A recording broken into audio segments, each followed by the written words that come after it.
Well, welcome back, everybody, to the International Lighting Forum. Yeah, please do help yourself to water. This is our second round table. Light for spaces is the subject today. Yesterday we were looking at light for life, sort of, I guess, the relationship between light and humans. And of course today we're still looking at the relationship between light and humans, but in relation to spaces. So I've got an incredible 6 guests. Can you believe it? There's a lot of people on this panel. Well, thank you for being here, everyone. I'm going to do what I did yesterday with the panel, which is just get you, when you finish pouring yourselves water, just to give yourself a little introduction. Obviously, your names are on the screen here, but just tell us a little bit about how you work with light, your relationship with light, very briefly, and then we'll go into the round table proper. I'll start with you, Carla, and we'll go down the row. Lucky me. So my name is Carla Wilkins. I'm with Licht Vision Design. We were founded in 1997. I'm also, at the moment, president pre-elect of the ILD. And I think I can fill the 90 minutes with my attitude to work with light. So I think we should keep it more to a discussion. It's the general light and space and all our responsibility in collaboration. My name is Hervé Descott. I'm the founder of l'Observatoire International. We work on different type of projects, from institutional to a little bit more commercial, a bit everywhere around the world. I have an office in London, Paris, Seoul, and I have a fabulous team. Okay. Susanna. Hi, my name is Susanna Antico, and I have an architectural background.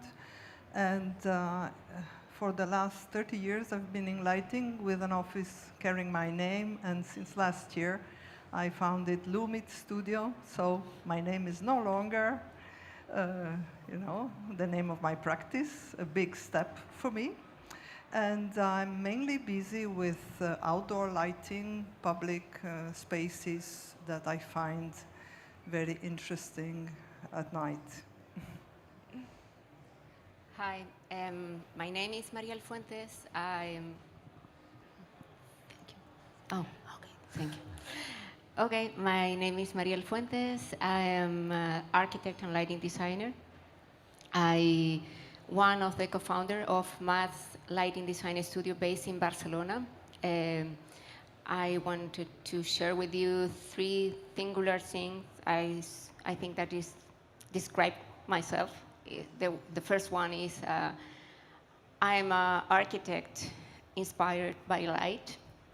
The second one is I was born in Chile, but I developed my whole career about lighting designer in Barcelona. So I would like to say that I was adopted by Barcelona for the last 20 years.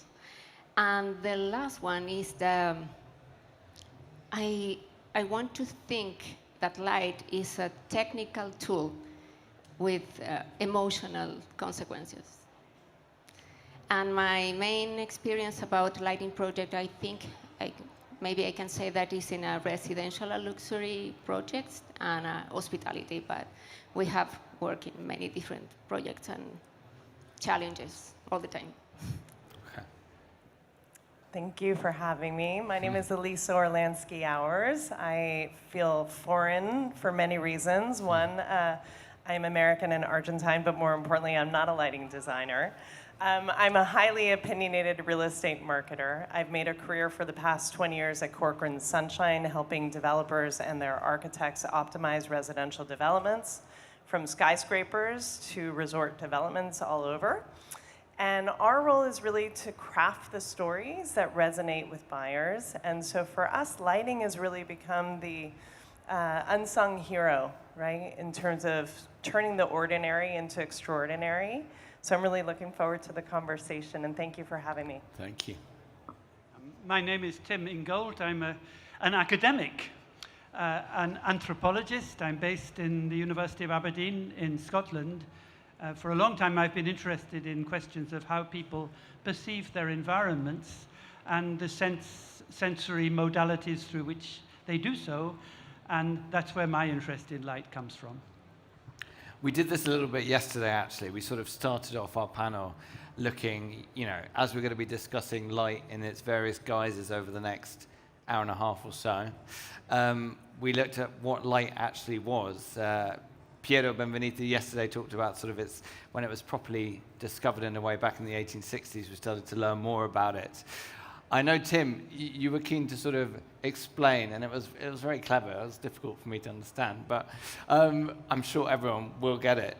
Was keen to understand, explain the difference between the source of light and the actual rays. So maybe you can sort of quickly explain to the audience that key difference. Well, I warned you I was an academic and a bit of a philosopher, so here we go. I think perhaps I can explain it with a very simple question. What is the difference between lighting a candle and lighting a room? The light of the candle, we would say, is its flame. But from this flame, we think of rays emanating outwards, and as they reflect against surfaces of an interior, they will illuminate those surfaces. So lighting the room is what happens when rays emitted from a source illuminate a surface. But lighting the candle is actually creating the flame itself. And my point is simply that we are always, when we're talking about light, confusing these two, the flame and the illumination. And I simply wanted to start by making that distinction clear. What are we talking about with lighting? Are we lighting a candle or are we lighting a room? And that's interesting. Maybe I can sort of throw to the various lighting designers we have here. But do you think then, Tim, I'm going to ask you to maybe be controversial or not, but do you think that therefore means that we think maybe too much about the source, the actual, what is emitting the light, and not how light actually fills an entire room? Actually, I think that we think too much about being inside a room, but that's another issue. That for me to understand light, I have to go outside and look at the clouds, at the weather, at the sun, not directly at the sun, at the moon, at the stars, and that's where I get my inspiration from. Susanna, I'm going to come to you maybe.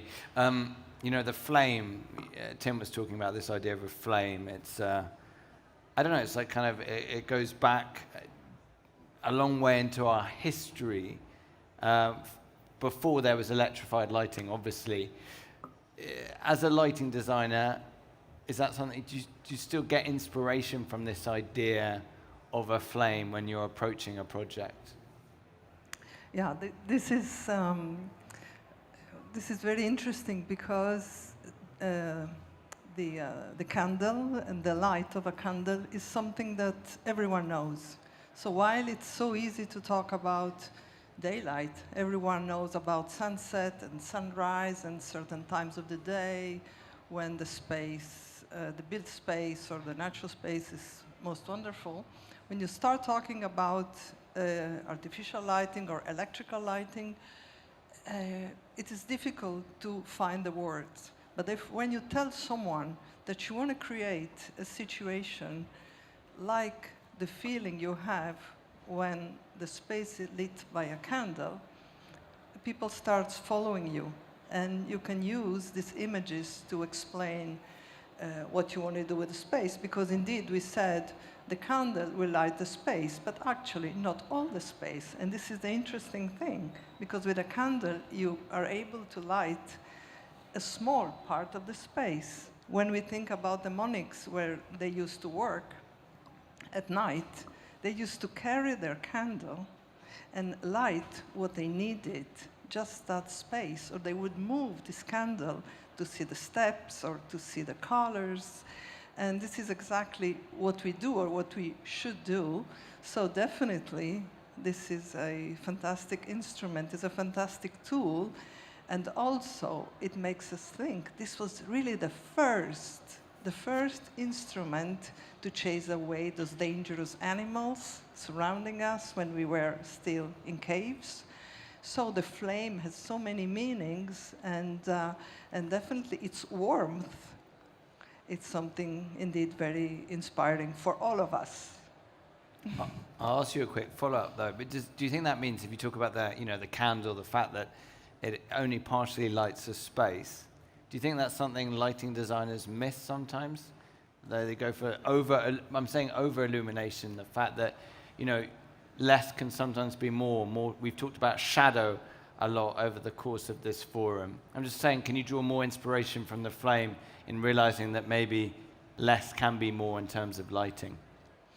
It all depends what you need to do. It depends on the space, because when I said, okay, a candle will only light a small part of the space, but I'm imagining a very dark space, because if suddenly that space is made out of mirrors, or it's a really white space, then indeed with a little candle, I'm creating a really big effect. But I don't think that lighting designers forget about darkness. Is the idea of, let's say, a lot of people that cut situations of necessities in little blocks. Less is more, yes, this is general, but it all depends on what you need to do. What are the activities that you need to perform, and then the lighting is according to that. Carla, you want to come in?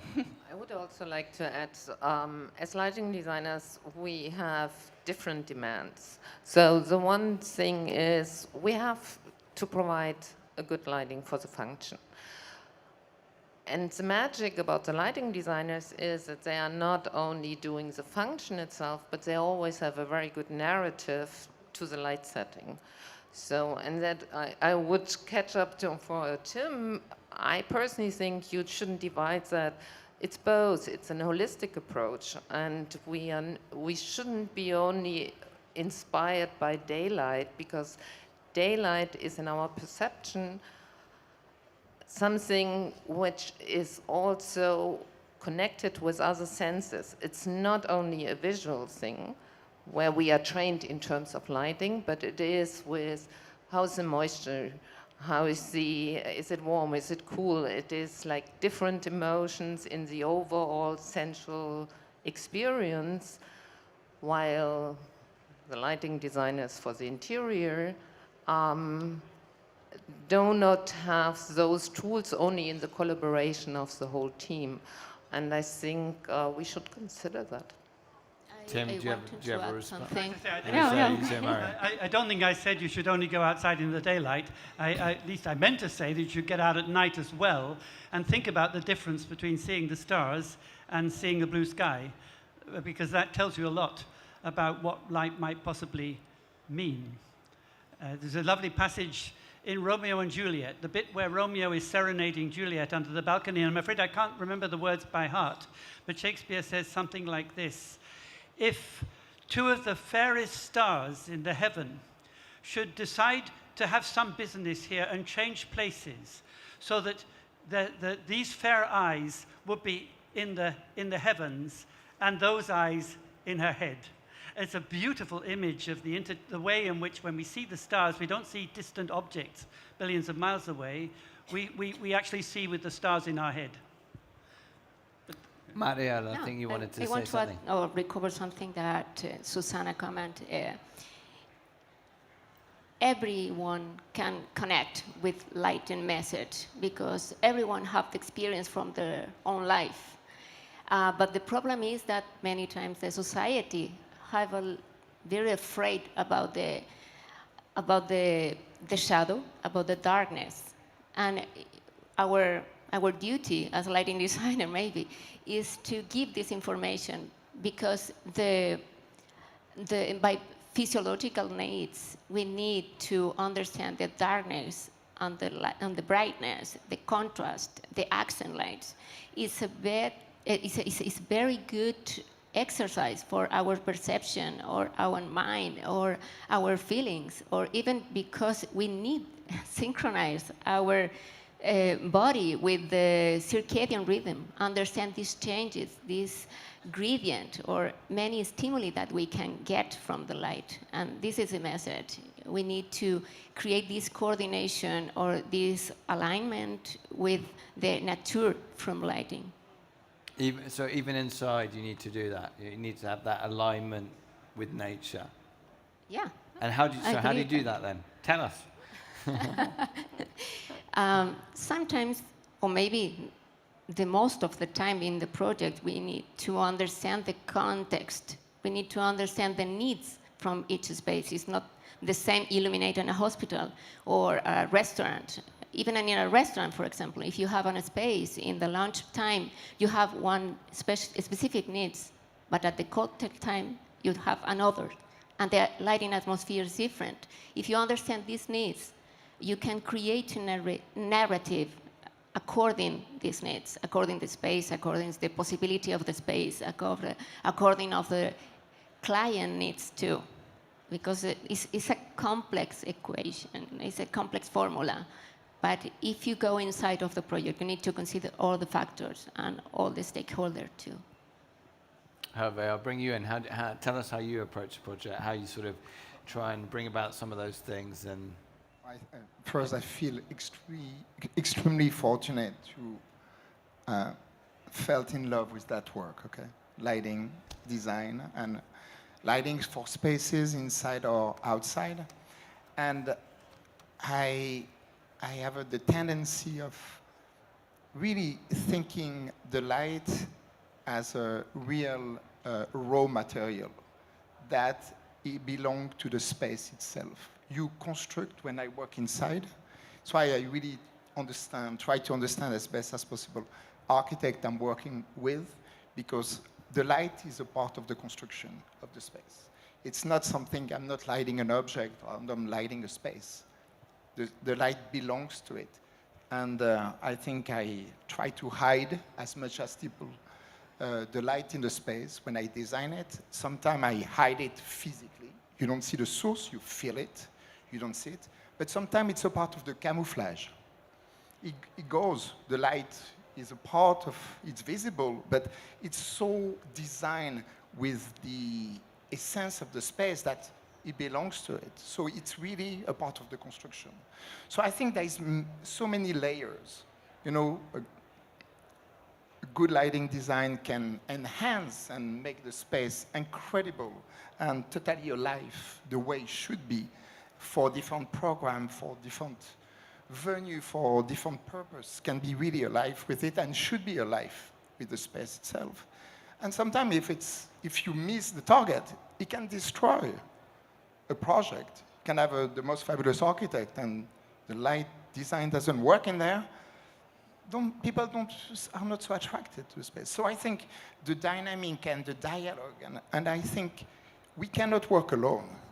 We work with, it's like working on a movie. You need so many people to achieve what we achieve as a good project. You know, you need a great client. And I remember one of amazing architects that I met when I was very young, start my business, and he told me, before the client select you as a lighting designer, you better select your client. So I think it's very important to really choose the people to want to work for, because you will spend a lot of time, you will spend a lot of energy. And it's about like how together, the togetherness is so important in our job. I think I'm going to bring Elisa in very shortly. I see Tim readying his microphone, but just what Hervé said, you're not. Put you on the spot there. No, but I think some of what Hervé was saying at the beginning about light and how he designs for spaces. I remember you saying when we chatted before, you were talking about light as this flow, the way light flows through spaces. So sort of, what would your advice be to sort of lighting designers? Maybe they don't want any, I don't know. Based on this idea of light as flow, how can people, I guess, design better lighting and spaces around this concept by understanding the way light moves through a space and is in motion all the time, I guess? Because if we concentrate on the light source, so if we concentrate on the flame or a candle that's moving, the flame of a fire, the thing is that the light it gives off is flickering all the time. It's moving all the time. And And people who, for example, are hard of, who are partially sighted, often experience the atmosphere of what we might call a space as much thicker than we do. They don't see it as just kind of transparent, but rather like you're moving around in a thick fog. But that fog can be brilliantly light.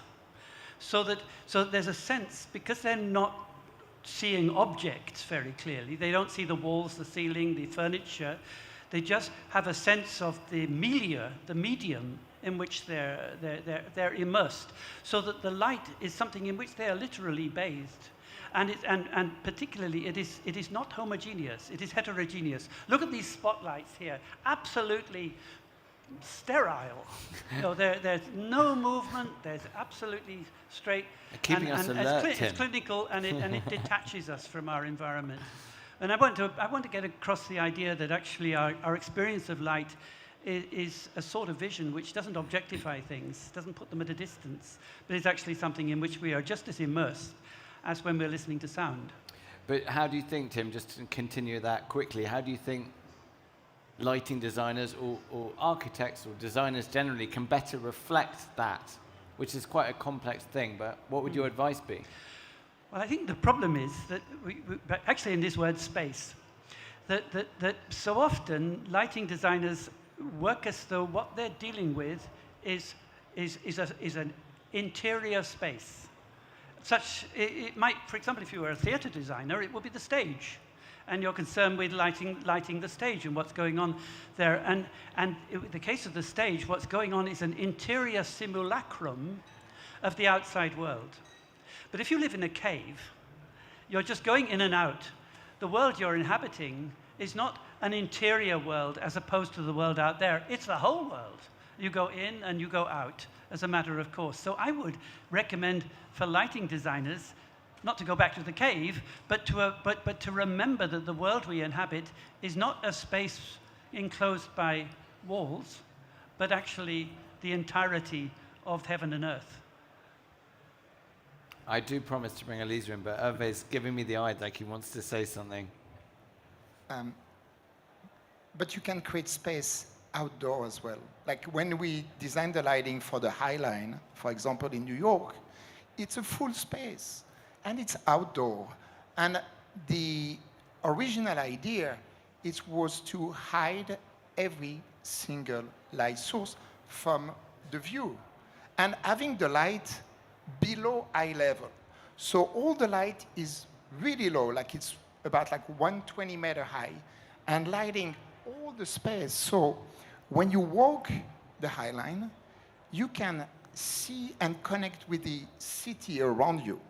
The magic of it, you are like 14 meters above ground, so you above the street light, you above the noise of New York, you have all the building next to you, and you walk safely on the park. And I remember when I did present the project to the mayor, Bloomberg at the time, he said, for once, we have the chance to light a park and not a path. And that was true, because the path was going through the park, and because of the size of the High Line, we could light the entire park itself. So that was magical, because when you go to Central Park, only the paths are lit and the park is dark. So that was a great remark.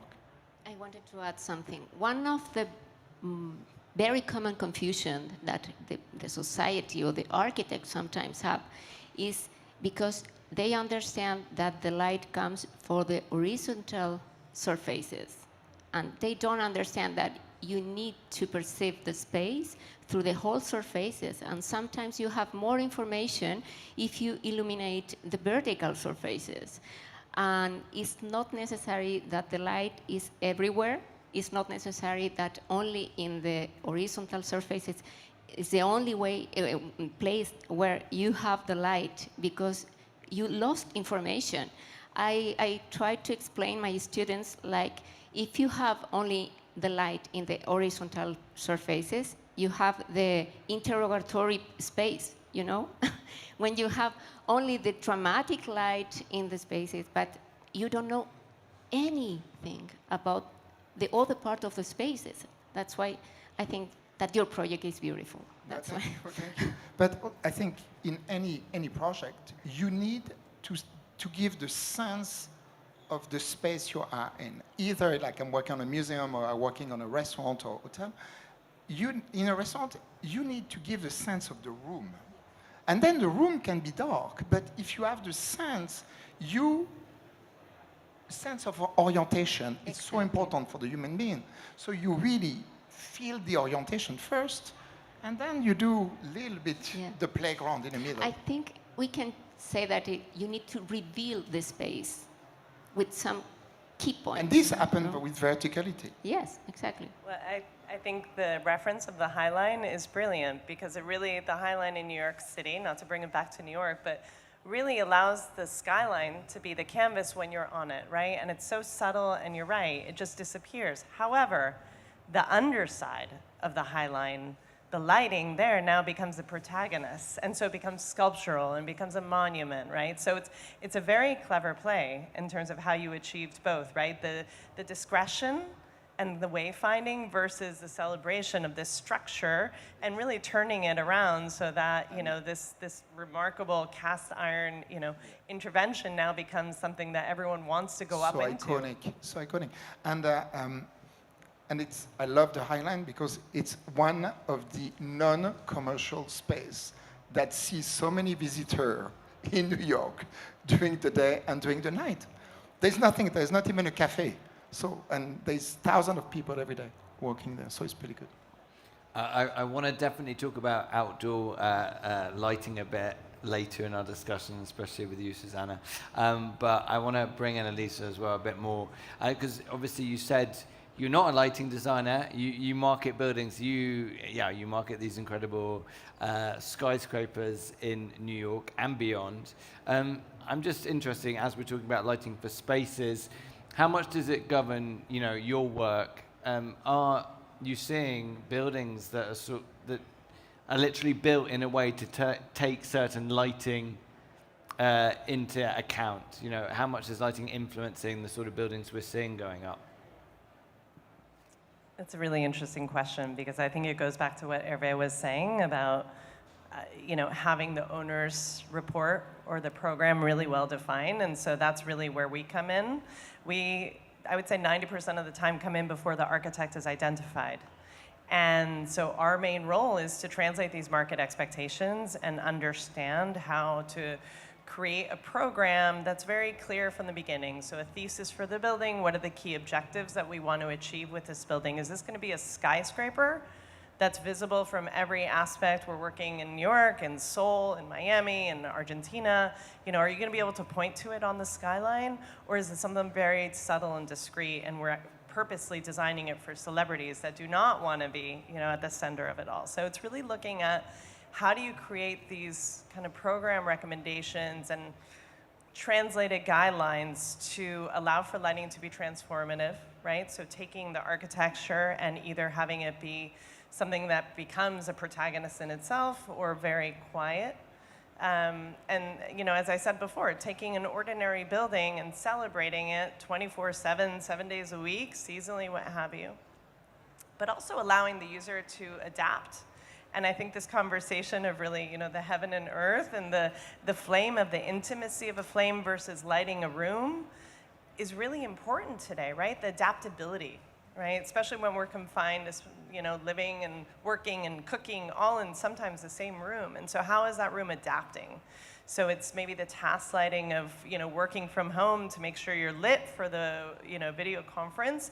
And then that space in just a matter of hours is going to translate into, maybe you're dining and creating a certain mood, right? So how can just one simple, from task lighting to ambient lighting, so putting together that narrative and wish list. And then most importantly, because we're all stuck with these, right? So the interconnectivity of all of it, how can lighting be smart, right? How can it be sustainable? How can it actually make us feel like our life is a little bit easier, right? So integrating smart systems and working very carefully in selecting your client that they're not going to value engineer every single dimmer that is recommended.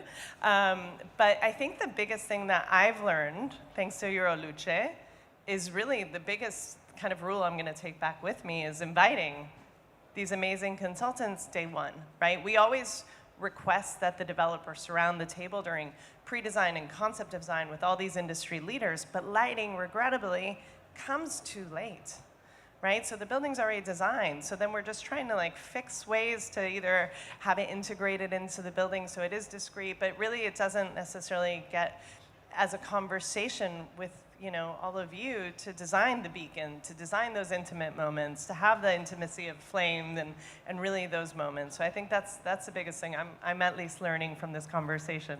Carla. I'm very grateful that you are saying that, because my experience as a lighting designer, I always have the feeling we are very needed in the beginning of the concept, because major decisions will be done which you can't bring backwards, which have a strong impact on the lighting, on the space, on the overall appearance and the narrative of the project. And then there is a pause where the architect is ordering all his tools, and then we jump again in.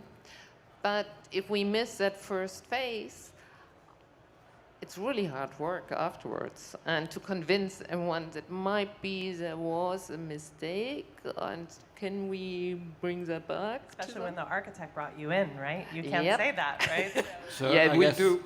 that's my question, and is the lighting designer undervalued? Do you feel? I wanted to add something to what we're saying, that the fact that we come in very early at the stage of the design can also help in saving so much energy and so much money, because on one side you have the necessities, on the other side you have norms, rules, but we know perception. Architects know perception too, but maybe we're not focusing on the same issues. And the fact that very often the way we provide the right light is using, it's a very simple thing, that you know perception, you know what will make feel people comfortable, what will invite them to work, because we very often now, you look, what's the temperature today? It's 7 degrees, but the perceived temperature is 10 degrees. And I say, what is this? No, it's actually sometimes it's 7, then you perceive 4. I say, who can say that? This is so weird, but it's true that also safety is the perceived safety. There are no rules. When are you safe? Haha, when you feel safe. How do you feel safe? When you control the space, when you have orientation, and blah, blah, blah. So definitely, our work is subtle, because 500 lux everywhere, maybe. You want 500, no, you want 100, you want 200, you want 700. So, rules, but it's a very interesting discussion. But you're saying it's hard because it's hard to measure in a way, some of these things, that it makes your life. It is impossible with your eyes, but you can with a machine, and there we are in troubles. You can also measure it with your emotions, right? And I think that's the important thing that we need to remember, that really this is, how do you appeal to creating that mood? How do you kind of resonate with someone's emotions?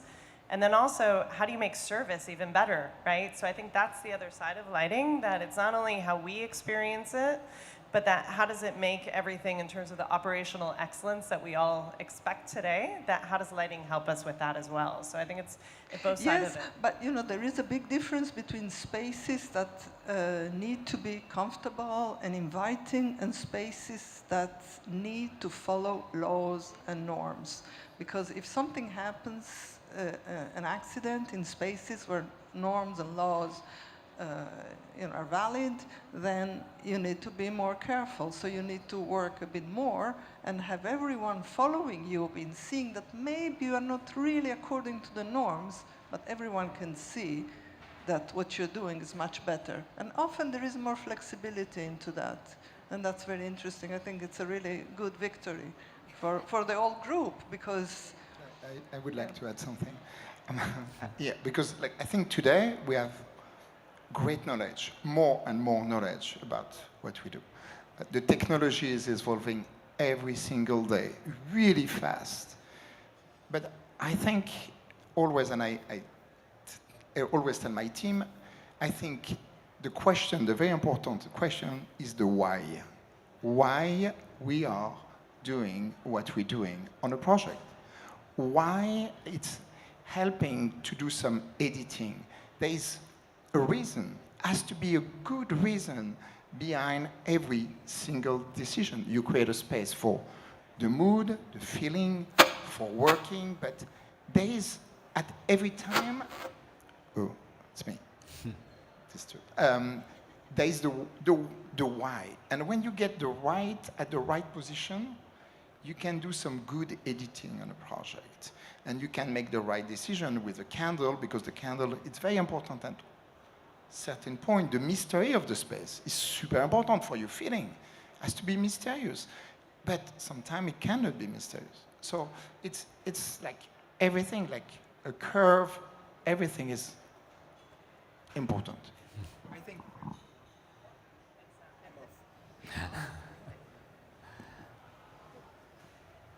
I'm back. Yeah, I think the why is important. Like, why you making that decision? But in this sense, I want to connect with Carla's ideas. At the first point, for me, it's important to analyze the situation, analyze the needs. But the second point is create a concept from this analysis. It's very important because this is consistency of the project. This is the why you want to do something. There's one thing to do before the concept, sometimes, is the vision. Yeah. You need, before a concept is already an idea of design. A vision is the holistic idea. Why and what I'm creating. What kind of emotion? It comes from the emotion. The vision comes from the emotion. And then from the vision, you go to the concept. You start to build up how you construct your vision.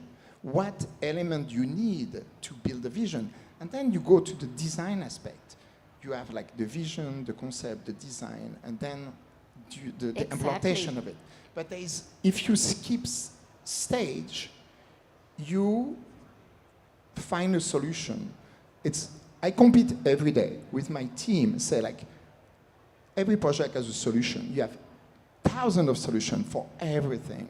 I can like the room, like any room, anytime, anywhere. But is that the right way of lighting a room? You have to think about it. You have to have the vision. You have to understand the context, the architect, the design. You have to have a lot of conversation. You need to know why is the room created for, and why you want to create, what kind of experience you want to create. Yeah. That's why it's the first step for the concept, and then you are able to create a technical solution and take decisions, because our final objective is create good atmospheres through light in the spaces for the people. I want to bring Carla in. She wants to get in on this conversation. I think it is. I think it's a little bit about wording, might be language, because there is what you is a vision, is for me a concept. So I think we are a little bit lost in language, and translation might be. And the other thing, I think for all of us, it is one of the greatest moments you have. If you have like a first concept sketch, and then you are going to the opening and you think like, wow. I will respond to it. I think the concept already take a shape. It's already a shape. When the vision is an emotion before the shape. But for me, vision is included on the concept. Yes. Yeah, for that reason, it's like lost in translation. I think you're gonna have to hammer out these differences off stage. No, I'm joking. No, but it's good. Lighting start with words. I want to be able to describe emotion. I'm going to move the conversation on slightly. I want to talk about technology in a bit, because we talked about things like mood and emotion, and obviously tunable white, LED lighting, all these things allow us to do some of this more easily. I'm going to ask Tim a question sort of related to technology first, then I'd love to hear from everyone their views about the use of. Tim, I believe you said somewhere that the bubble of the sort of digital revolution is bound to burst at some point.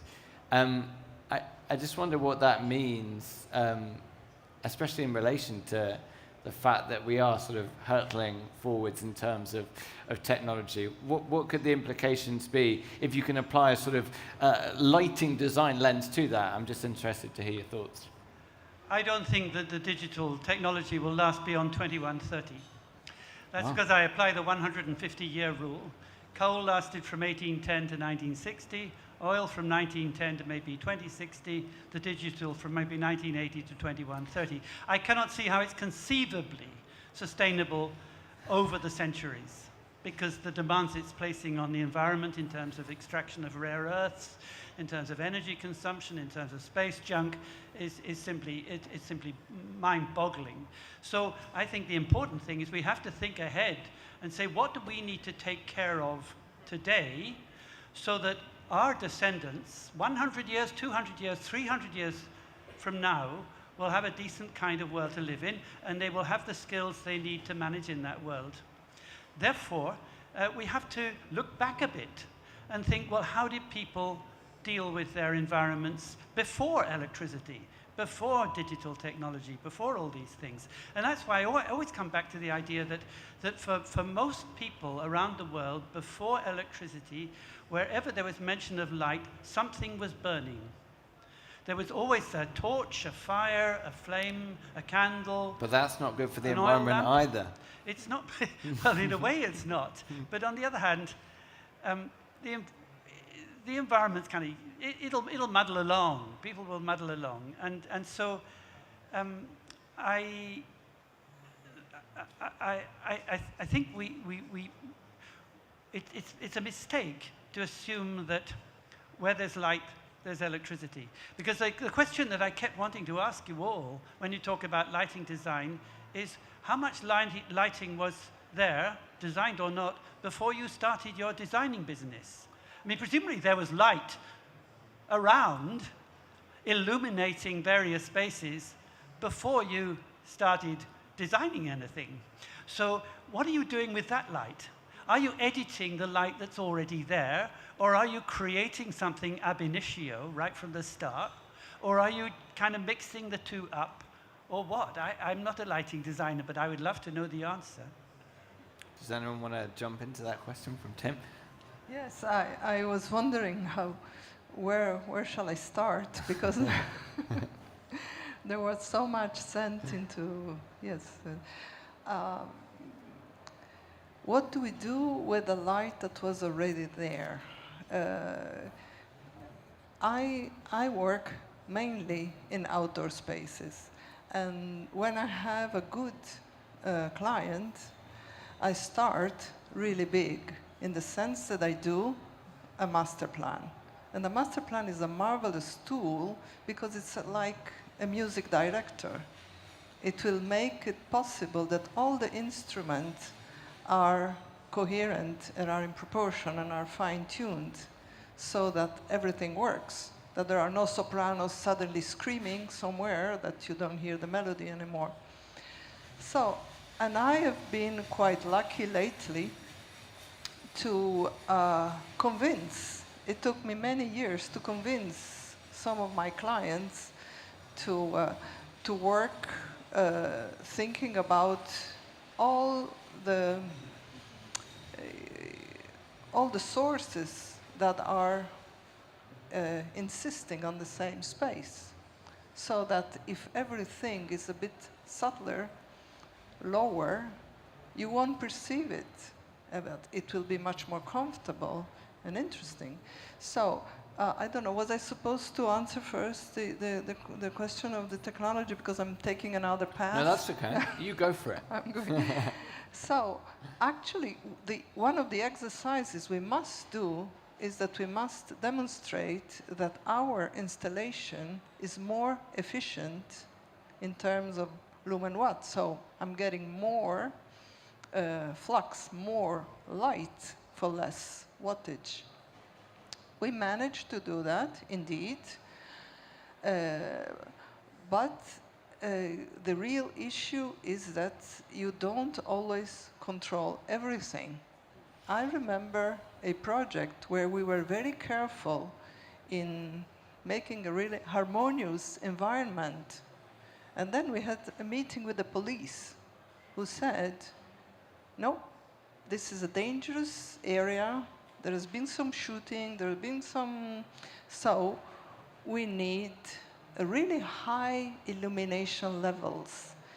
And this was a big problem because all our calculations, all our thoughts, and all our scene, was in danger because of that security issue, the possibility of shooting high-resolution pictures and see the face of the bad people running around. So there is a lot of work to do with the new technology. The technology is fast, and the culture comes after really slowly, because we really started with, wow, so much light. How many times I go to a square and I talk to the clients and they tell me, and the square is like this one. There's exactly the same situation. But there are no dark areas. It's all terribly lit. And they tell me there is not enough light. Why? Because you don't see anything. When you see everything, you don't see anything. And then you cannot make hierarchies, and you don't recognize the space. So I take away. And I'm starting to grow a bad reputation because it's too dark. What I'm doing is darker. Lower, quieter. It's night. But the idea is more light, more safety, more light, more identity, more. But we are building on that culture. And there are a lot of public administrations, a lot of cities that are finally understanding that. For some reason, electrical lighting, artificial lighting was the glary one. Because we are so scared of this sun that there's disappearing. It goes away. It goes away. What is this? We are in darkness, and we are afraid because we are animals. So we accept glare as long as there is light. And now we are building a really good culture on this way of using artificial lighting. No, I can go on and on, so on. Well, Elisa, you wanted to say something? No, I would just, I'm an optimist, especially after the pandemic, so I like to take a little bit more of a utopian view. And, you know, we had a lovely conversation last night about how AI, right, as a tool and not replacing our professions. But I think also technology, how is it extending our day, maybe for good or for bad, right? But also, yes, it's taking up valuable resources, and yet at the same time, it's allowing us to be a little bit more sustainable with the way we light our buildings, motion sensors, in terms of circadian lighting, as you mentioned, you know, subcellular spaces that would never get light. All of a sudden, you're in it, and you really kind of, it's a little bit of a loss of location. You don't know where you are, because the lighting really is remarkable how, you know, it changes throughout the day. And so I think actually, you know, how can we start to look at technology as a tool to help us be more dynamic, be more practical, and yes, energy efficient, so that, you know, the future generations are still here. But yeah, I think it's something to try to look at how can we all effectuate change within technology and lighting. But it shouldn't, I guess it shouldn't be technology for technology's sake, right? And I think you've said before, you know, if you get into that loop, that game, by the time, in your case, a building is done, the technology is obsolete, or could be. So I think, is there a danger of sort of over-reliance on technology? Well, you know, and I also found it really interesting as you were talking, sound, an analog sound of a wheel was competing with light, right? So I did find it a little bit oxymoronic. Look, I think it's something that so many times, I won't say lighting designers, we'll say architects, try to have integrated, you know, decorative lighting into the architecture or technology or AV systems or whatever it is. And the reality is, in, you know, 6 months, it's obsolete, right? So we try to be very careful with either the buildings that we work on or the interior spaces that we help with, and the sales galleries that we create, and just think about the flexibility and the adaptability of technology so that, you know, we don't hurt ourselves, because we all know this is a very long process, right? The design process, no matter how good your teams are, is still a long one, and then the construction one. And then in my case, then it extends beyond because of sales and the market demands and such. So how can you strategically be integrating everything from raceways in the ceilings to modular LED, so that's integral, so that, you know, instead of every, you know, however many months that you have to replace incandescent, then the LED is allowing us, you know, a 7 to 10 year swapping out. So looking at ways to, you know, make those specifications, but I also, again, to Euroluce, it's the manufacturers, right? It's looking at what technologies they're producing in terms of their new fixtures, both soft and architectural, to be able to, you know, harness that kind of safety, so that when you specify something, and by the time it's purchased 3-4 years from now, you know, it's that one or even better, but it still is allowing for that adaptability and you know, lack of obsolescence. Tim, did you want to say something? I just wonder, aren't you presupposing a level of affluence that is probably beyond 90% of the population of this planet? I mean, what about the vast majority of people who have to hijack electricity wires to get any power at all? How about the people who are living in shacks? How about the people who are dealing with earthquake rubble? I mean, it just sometimes sounds as though this world of lighting design is another world from the one that the vast majority of humans are living in at the moment. Yeah, and I would add also, like, it's why I think the process of design process is important. And it's why the concept and the vision have to be very important, because the technology, if the technology is a part of it, but not the essential part of it, it can always evolve. If you have your vision, if you want the space to be existing in time, you need to allow the space to evolve with the technology as well. So the placement of the fixture, the choice and hiding, or it's all about having that vision. No, I was just going to say, Tim, I mean, obviously you're right in many regards that talking about technology is a luxury that not everyone has. So anyway, Carla.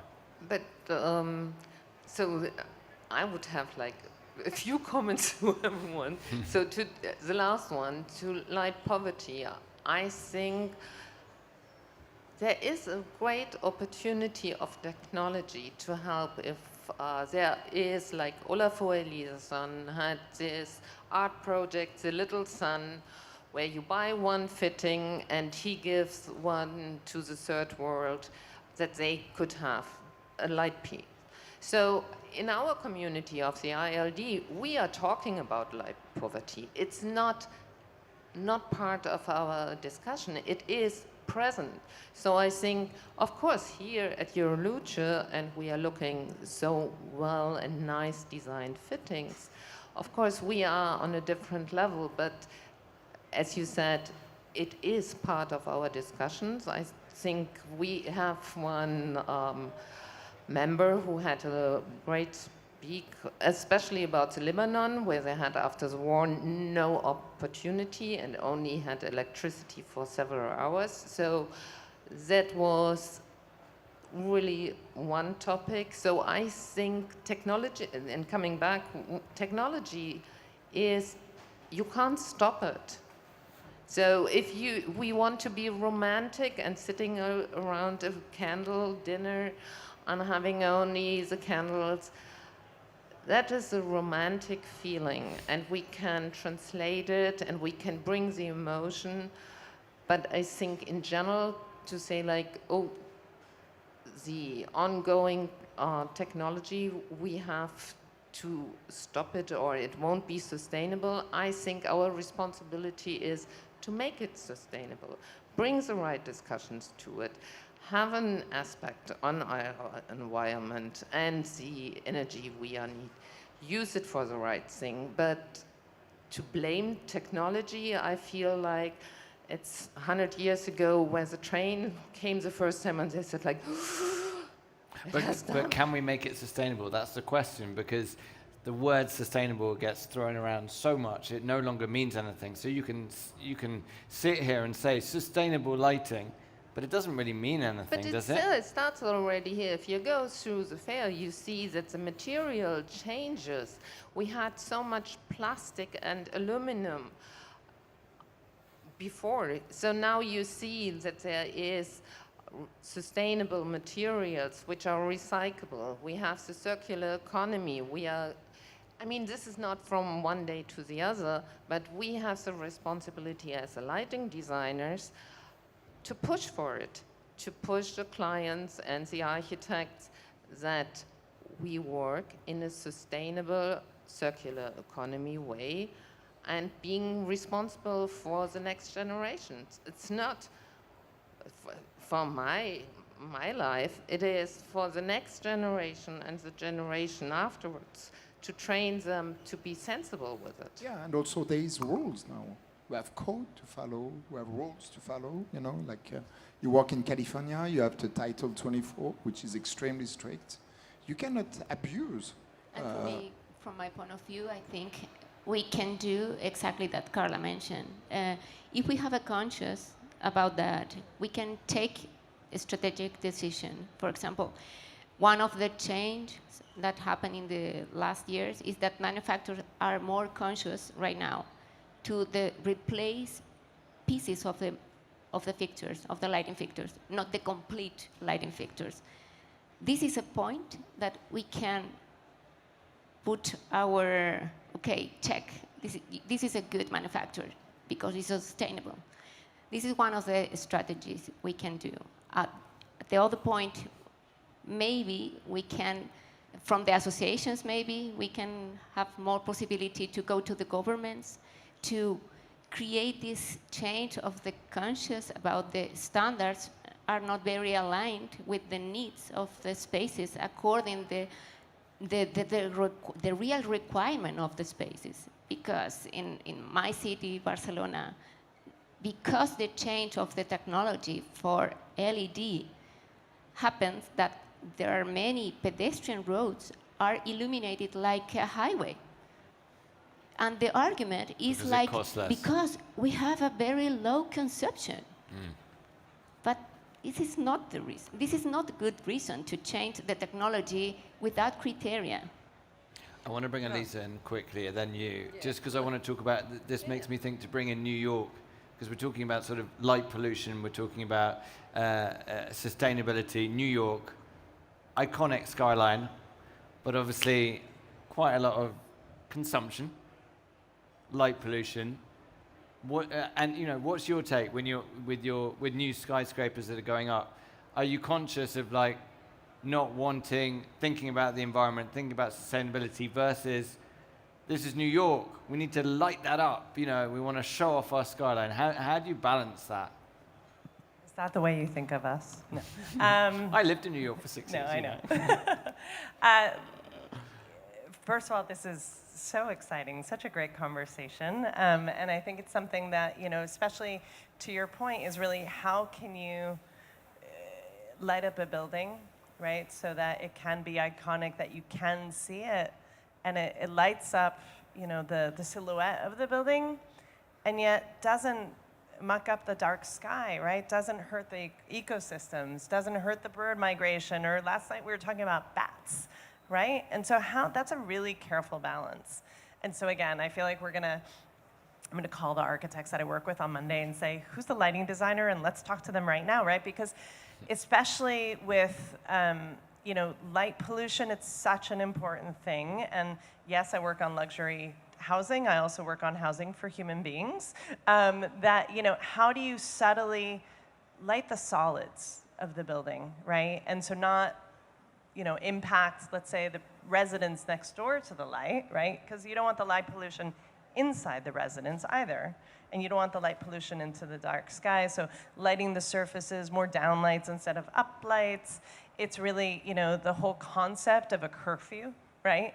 so many cities around the world are really respecting that. So for, non-essential and, monuments, there's a time of the night that we all need to take a break, right? So the lights have to come down. And then furthermore with prop tech, right? Going back to, tech. I feel like T is a bad word now, but in terms of solutions to be able to have that so that not only we can control the lighting and how it changes throughout the day and how it turns off, but also with certain skyscrapers, right? And, maybe not so skyscraper, but like taller buildings, how potentially they can even change to honor a specific event or a holiday or a celebration, right? So all these things have to be carefully discovered with the design of the facade, right? So, as I mentioned, like how can you have the light be a material that celebrates the form or the massing without, messing everything up around it or inside it? And it's a really, I think it's more of a question for you. How do we do this, right? Carla, you want to come in? I would, I think you hit a point which is really lighting designers, our community have to keep in mind. In former times, we did this outstanding holistic design, but nowadays lighting is also communication. It is like at Women's Day, everything is in purple. So it is like gathering around with the lighting. And this component of having that communication tool is very often underestimated, also with the clients. And once in a sudden, where we have all the technology, we are back to gels, which I think, oof, this is back to the future. And so we have to, I think it's our responsibility to train also the clients, to make them aware you have a tool. It's not only a function, it's our narrative. It is also in a city, and if it is iconic, it is communication, and this is not only one road, it's a dialogue. And I think we are not there, not at all, but I'm convinced that we can make it, and if we coming together in ILD, sharing up with the architects and the engineers and the manufacturers who are also doing sometimes design, bring them all in one table and say be aware what we are doing and do it very responsible. I think it's also just a matter of not saying, but showing, right? Especially as we're talking about exterior lighting design, is to show, right? How does the building look on the ground floor, on the beacon, at night, at sunset, at sunrise, on a cloudy day, full of fog, as you described, right? So how can you start to show the imagery? And again, maybe technology can be actually a tool that can help tell these stories so that we're not just, mandating, and you're actually showing a developer and a client and the stakeholders really how to celebrate those things.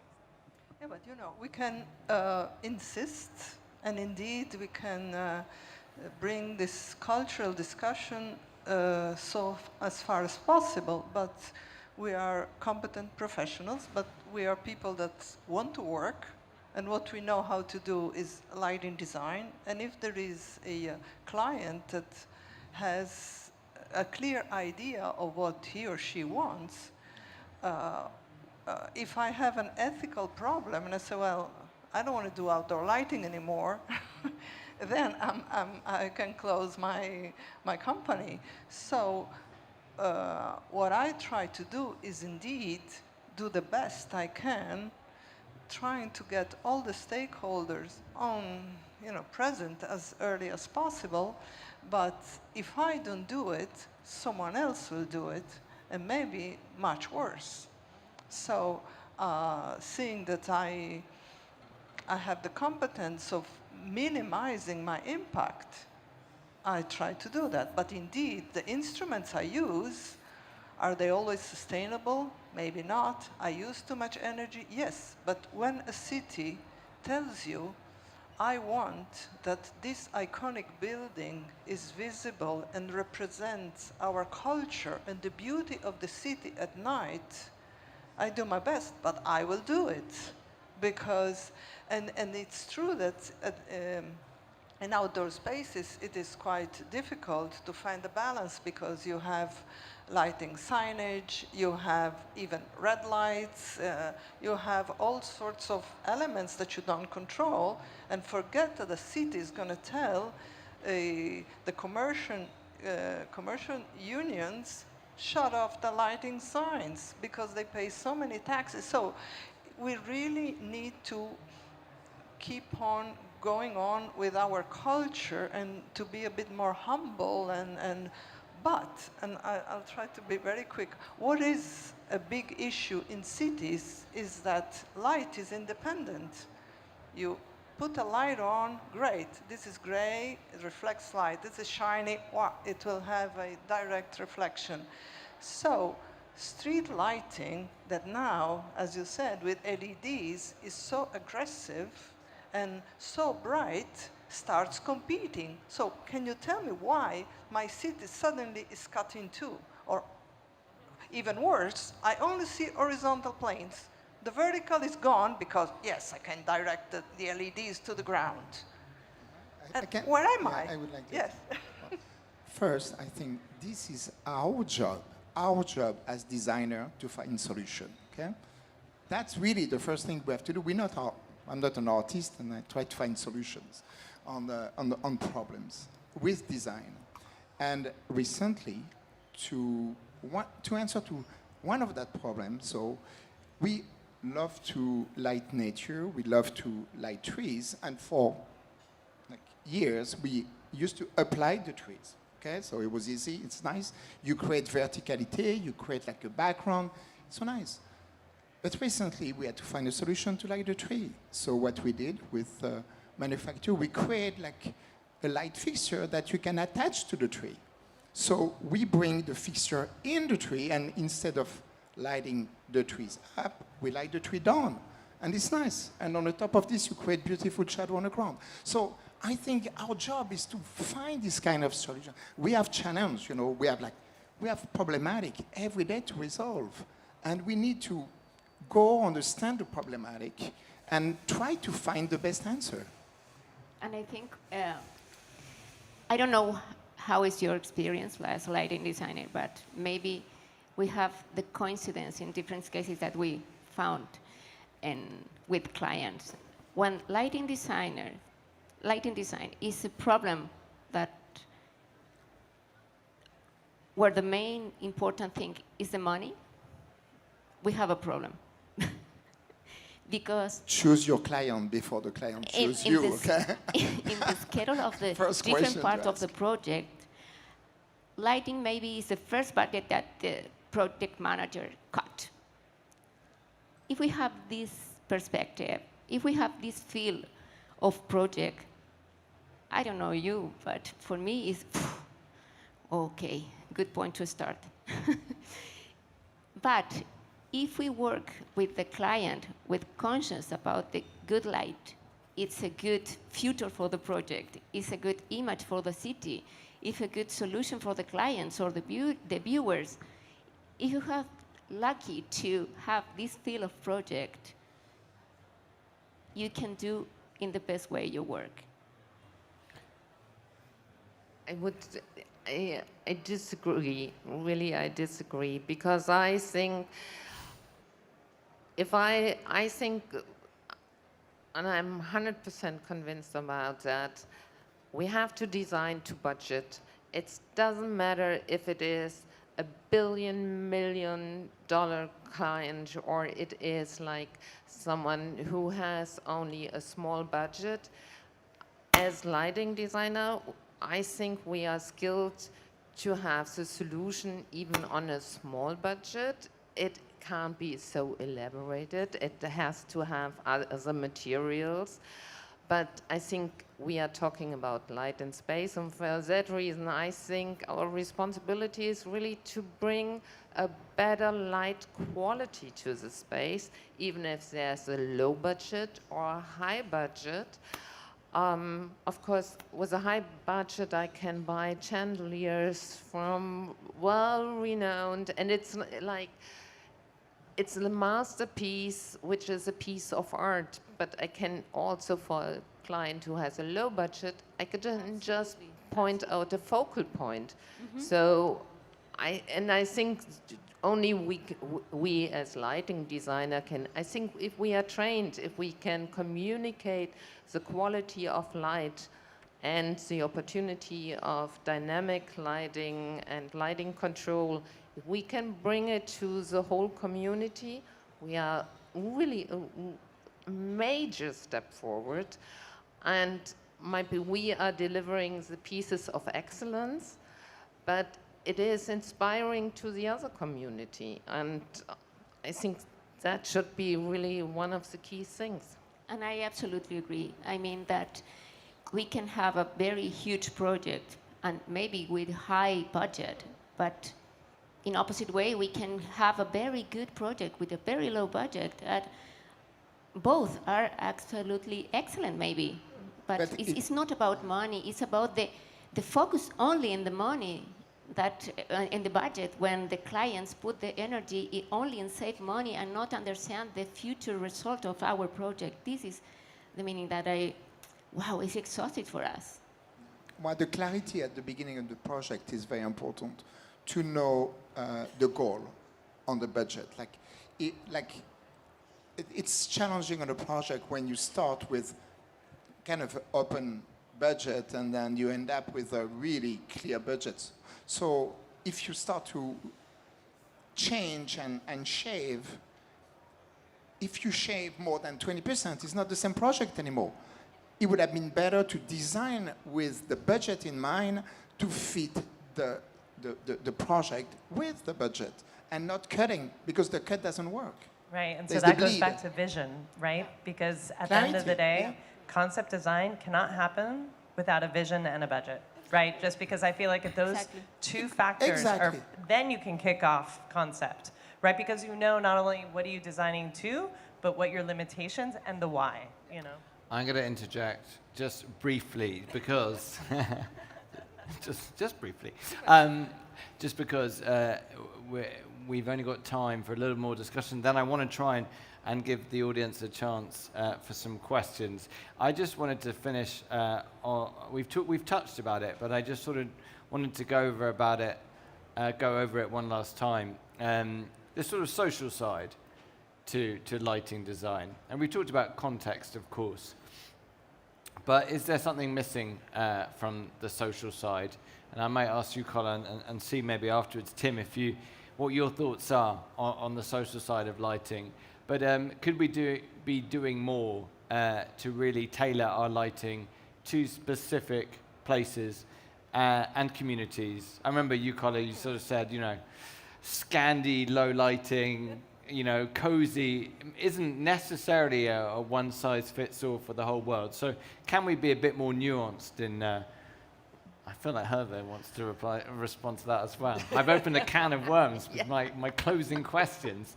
Anyway, Carla. I was on a board for a European lighting project about elderly people. And one of the conclusions were, if the lighting improves in the urban space, once in a sudden the elderly people are taking place again in the social life. And they are not staying at home looking TV, might be Netflix, you never know if they are also the digital nerves.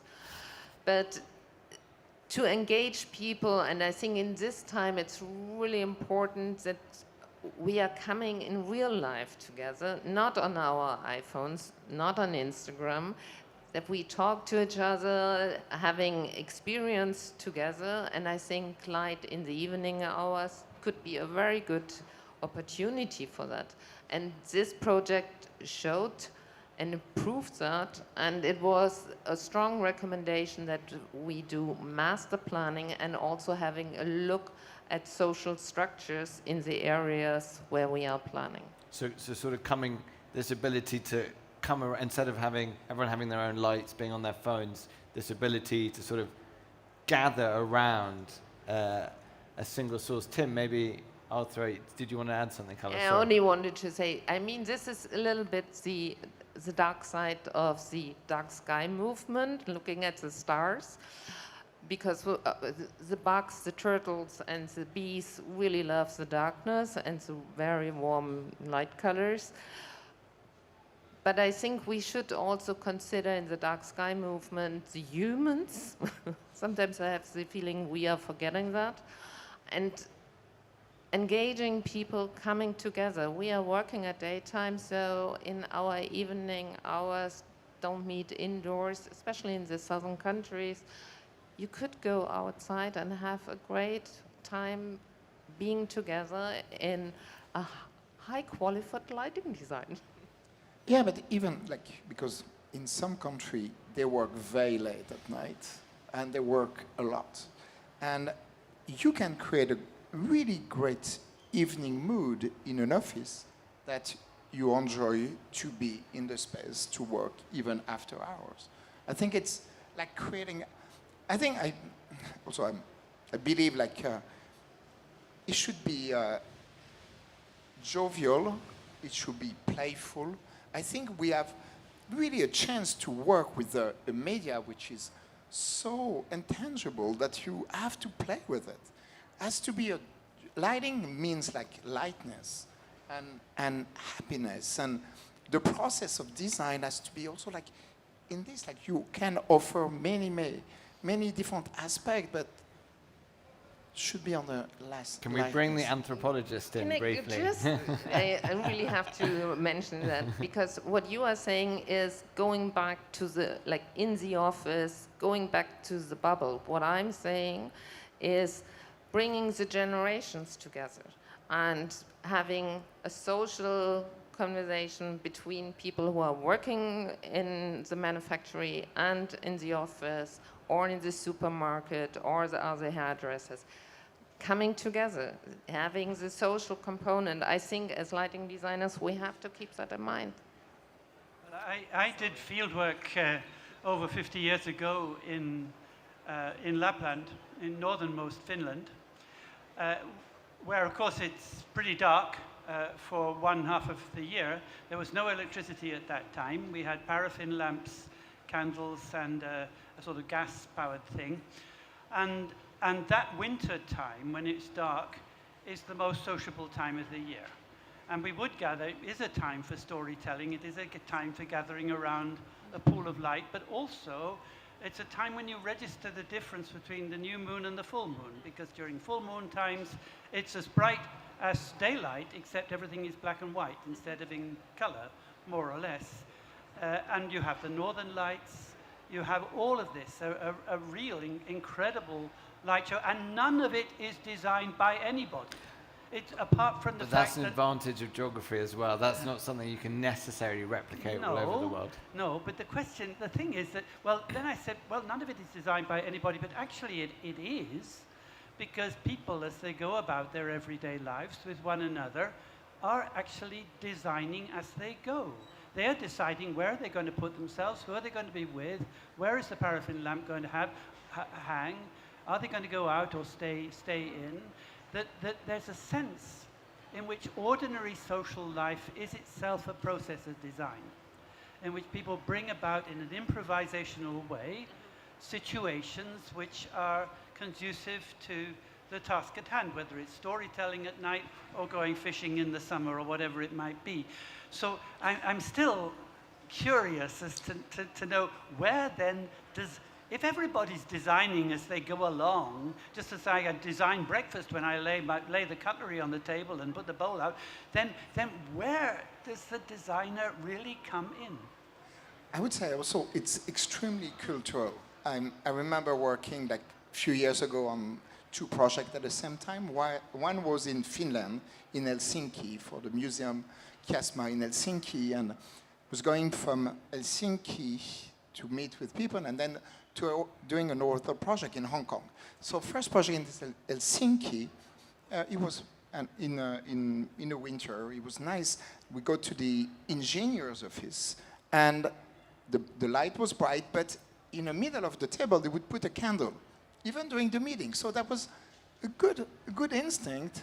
And the relationship with the candle was very important because it was not to light the space, but it was to create the right mood in the space. And then I was flying from Helsinki to Hong Kong, and I would meet with another bunch of engineer and architect, and God, it was like a freezing room. It was all bright, like 6,000 Kelvin, and they want to feel cool because it was so hot in Hong Kong outside. So bringing like a large quantity of cold lighting would bring people like more chill. And you know, it all depends also for where you are, the geographic, and the need to look for the right sensation. Well, I think it's, to answer your question, I think the designer is the tour guide, right? In terms of, no, but it's a responsibility for the architect, for the interior designer, for the lighting consultant, lighting designer, in terms of, you know, how do you create that outdoor space, that where will the fire pit be, so that, you know, and it doesn't have to be a trained designer, it can be anyone who knows that the fire pit needs to be this distance from the tree, or protected by the wind, or where can you add more windows to bring in more natural light. And I think that we need to trust the design community more to be that guide. And I think you're bringing up really important points as to how can we start to activate both inside and outside with daylight, with nightlight, and also, you know, with the lighting that is created by these designers. I'm going to try and bring in the audience because I'm aware our ticker is ticking down. The time has flown by. Let's see if anyone wants to ask some questions. If people are too shy, I'm hoping they won't be, we can always continue our conversation. But please, any hands raised for any questions? A hand over there. We need a microphone. If you can just say your name and where you're from and who your question is directed at, if it isn't at the entire group. If it's at the entire group, we may be here a while. We might not have that much time for questions. Hi, I'm Kevin Shaw. I'm from Edinburgh, Scotland. Tim, a couple of things you've said are really concerning me in a way, and certainly I'd like you to expand on them. Your suggestion that the technological age is going to end in 10, 15, 20, 30 odd years kind of worries me a bit, because I think we have become so dependent on technology and electronics and computers. I'm kind of wondering that your second comment that we are all designers means that you believe that we're actually going to be going back to carrying our own candles around. I mean, the technology thing is the interesting thing to me at the moment, because I think we're so bound up with it. And lighting, we have been pushed down a route in the last 20 years from having more or less natural incandescent lamps, things that actually glow like fire, to these entirely technological things that are, you know, electronic marvels, but produce something less than what I would consider to be a natural light. So, Tim. I said it, I didn't say it will collapse in 20 or 30 years. By 2130, that is in the very long term. And of course, something else might come in its place, of which we have no inkling at the moment. So heaven knows. But I would question the sense that if we, in the future, do end up depending on candles more than we do now, whether that's necessarily going backwards. Let's imagine a very sophisticated kind of candle. Let's imagine candle technology, perhaps not paraffin candles, but something else. Let's imagine that paraffin technology takes over, and that we become used to the idea that that light is fundamentally mobile, that we carry it around with us as with a handheld torch. And that we organize our social life in that kind of way. We don't necessarily have to think of that as a regression, and I very much reject the idea that talking about candles is being romantic. It's got nothing to do with being romantic. If you happen not to have any electricity, or next time you have an electricity cut, and all your lights go out, and you pull out the candles because you need them, don't start thinking that that's a romantic thing. That's This is happening. it's What you happening all the say, time. It is yeah, happening indeed. already. That Of course. there are areas where you can't put a lighting system, and you must go with lights you carry, and that are solar operated, and then with a battery. And indeed, Yeah. because for many reasons, so this is actually happening, happening. already. Yeah, of course. Yeah, yeah, yeah. So, I would like to add on the candle. So, in a way, it's an embarrassing story. I did a club which had 13 chandeliers, Murano glass, and all were lit by candles. There was a dinner. The candle had a special size, so when the candle was burned down, then the LED could run off in a color range, whatever. But, and that is the backfall of the story, so we, the first three days, everyone was amazed. The candles, lovely. And then the first dripping on a high-brand clothes happened on a woman, and she wasn't happy at all. So at the end, and I think they had to look for the Maybe that's clothes. a positioning issue. So the thing is, I tried it, but at the end, nowadays, there are no candles anymore because the club says, like, we go through all the trouble with the candles. We don't want to lose clients. So I think your approach, and this is my point with the romantic, I tried it in a project. I failed because they are not using it anymore. They're putting like lights on it from the outside. And I can't share this happy moments about bringing it to professional projects. Hospitality, yes, but as I said, I failed with that club. Okay, let's go to another question. Who's got a question for the group? Anyone? There's someone down here at the front. Thank you. Thank you. So this is Alvaro from Spain, Alvaro Coelho. First of all, thank you very much for all of you. It's a very professional panel, and the conversation has been amazing. You know, I miss sometimes that everything that gets talked in these talks gets out of here and gets spread and let people know how much they should really appreciate light. I think it's part of our profession to actually end up having to explain a lot. Explain the value of light, explain the value of what we do, explain the value of every process that the project goes through. And I would like to catch this part of education and general public that you mentioned before about the society. Is society prepared to understand all this?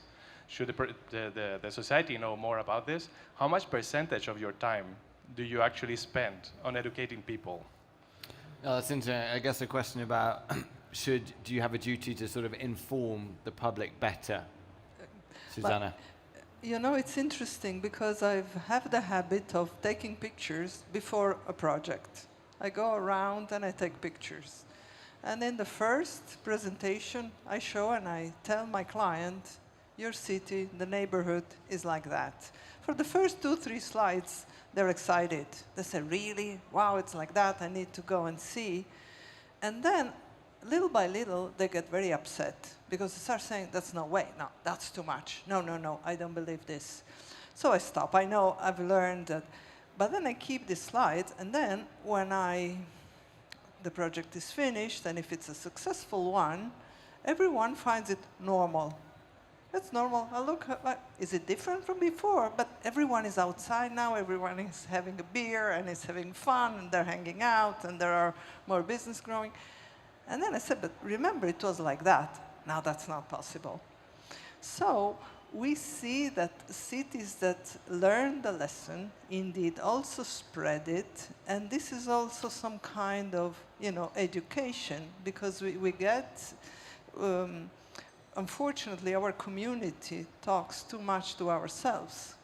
And we use sometimes a vocabulary that is too difficult to understand, so we should change also the way we talk about space and lighting.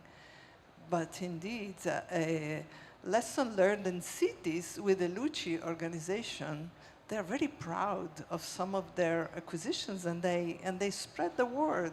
And I have to say that in Europe, this is going quite well, quite well. We stopped shouting, and we're going into another direction. It takes time, yeah.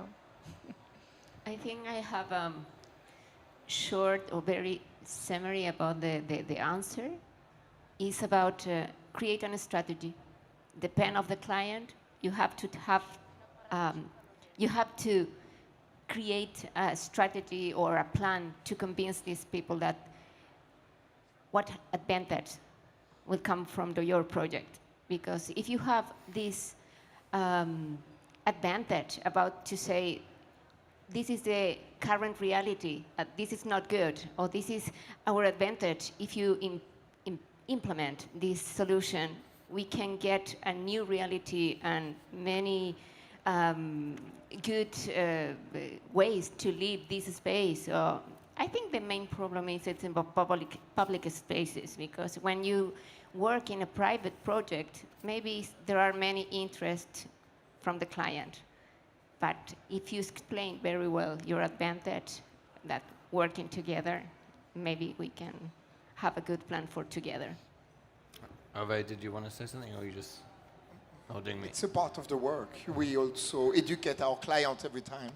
You know, it's a part of the dialogue. I think we engage the conversation very early on, try to answer the why we're doing what we're doing, how we find a solution together, what is the proposal, what is our proposal, why uniformity maybe is not an answer, why you need a little bit of shadows, why you create what we create. Like we want, you know, create space where people feel right at the right place and at the right time. Create a dialogue.